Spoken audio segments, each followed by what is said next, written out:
بسم الله الرحمن الرحيم.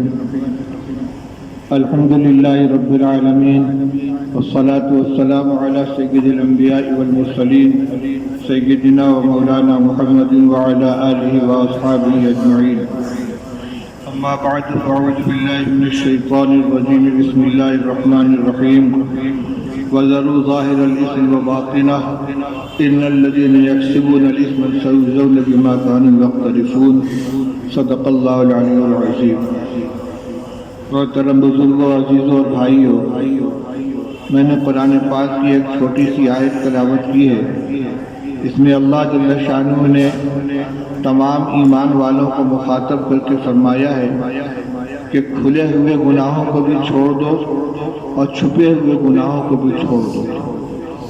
وَذَرُوا ظَاهِرَ الْإِثْمِ وَبَاطِنَهُ، جو گناہ ظاہر ہیں ان کو بھی چھوڑ دو اور جو گناہ باطن ہیں ان کو بھی چھوڑ دو. اس کا دو مطلب ہے. ایک تو یہ کہ وہ گناہ جو کھلم کھلا کیے جاتے ہیں، جو لوگوں کی نگاہوں کے سامنے ہوتے ہیں، ان کو بھی چھوڑ دو. اور وہ گناہ جو تنہائی کے اندر آدمی کرتا ہے، جس کا دوسروں کو پتہ نہیں چلتا، اس کو بھی چھوڑ دو.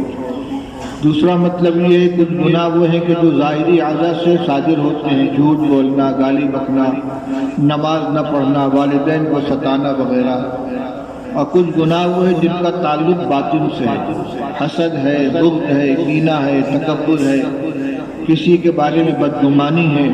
یہ سب بھی گناہ ہیں، لیکن یہ نظر آنے والے گناہ نہیں ہیں. تو بہرحال دونوں معنی کے اعتبار سے مخلوق کے سامنے ظاہر ہونے والے گناہوں کو بھی چھوڑنے کا حکم ہے، اور جو چھپ کر کیے جاتے ہیں تنہائی میں، جیسے آج کل ملٹی میڈیا موبائل ہے، تنہائی کے اندر بیٹھ کر اوپر فلمیں دیکھ رہے ہیں، ویڈیو دیکھ رہے ہیں، اور یوٹیوب کے اوپر گندی گندی چیزیں آ رہی ان کو دیکھ رہے ہیں. کسی کو خبر نہیں ہے، چھپ کر کیا جا رہا ہے، لیکن اللہ تعالیٰ کو سب علم ہے، وہ سب کو جانتے ہیں. یعلم ظاہر خائنۃ الاعین وما تخفی الصدور. اللہ تعالیٰ فرماتے ہیں کہ اللہ تعالیٰ نگاہوں کے خیانت کو بھی جانتا ہے، دلوں کی چھپی ہوئی باتوں کو بھی جانتا ہے.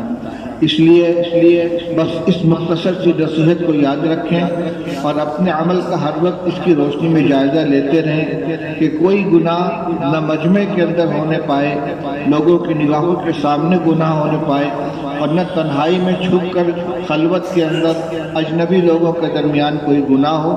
دنیا دیکھے نہ دیکھے لیکن اللہ تعالیٰ سب کچھ دیکھتے ہیں، حساب و کتاب ان کو دینا ہے. دوسری بات یہ ہے کہ جو ظاہری اعضاء کے گناہ ہیں، جھوٹ بولنا، کسی کا مال ہڑپ کر دینا، کسی کو ستانا وغیرہ، نماز چھوڑ دینا وغیرہ، ان سے بھی بچو، ان سے بھی بچنے کی کوشش کرو.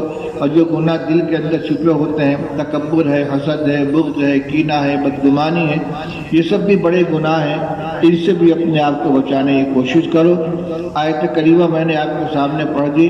اللہ تعالیٰ آگے فرماتے ہیں ان الذین یکسبون الاثم سیجزون بما کانوا یقترفون. جو لوگ گناہ کماتے ہیں، یعنی ممانعت کے باوجود باز نہیں آتے، گناہ کرتے رہتے ہیں، وہ جان لیں ان کو عنقریب ان کے گناہوں کا بدلہ دیا جائے گا. مرنے کے بعد اللہ کے حضور میں پیش ہونا ہے، ایک ایک چھوٹے بڑے عمل کا وہاں حساب ہوگا. اس لیے ہمیشہ اس کا خیال رکھنا چاہیے. جو نماز نہیں پڑھتے نماز کا اہتمام کریں. جو کسی عملی خرابی میں مبتلا ہیں، جوا کھیلتے ہیں، نشہ کرتے ہیں، اور کسی کو گالی گفتگو کے اندر مبتلا رہتے ہیں، والدین کو ستاتے ہیں، حرام کمائی کرتے ہیں، نشہ کرتے ہیں، تمام گناہوں کو چھوڑ دیں. تنہائی میں بھی اور مجمع میں بھی، اپنوں میں بھی، غیروں میں بھی، کہیں بھی گناہ نہ کریں. ہر وقت اس کو سامنے رکھنا چاہیے کہ ہمیں مرنے کے بعد اللہ کے سامنے پیش ہونا ہے اور وہاں اپنے اعمال کے حساب و کتاب دینا ہے. یہاں مختصری بات کرنی ہے، اس لیے کہ اصل جلسہ نارائن پور شکری کے جلسے میں وہاں مدرسے میں ہے، وہاں مجھے ابھی جلدی جانا بھی ہے. بہرحال اتنی مختصر سی بات کو یاد رکھیں. اللہ تعالیٰ مجھے بھی اس پر عمل کرنے کی توفیق عطا فرمائے اور آپ سب حضرات کو بھی. وآخر دعوانا الحمد للہ رب العالمین. اللہم صلی علی سیدنا مولانا محمد وآلہ وصحبہ وبارک وسلم. اللہم وفقنا لما تحب وترضى من القول والفعل والعمل والنیت والهدى.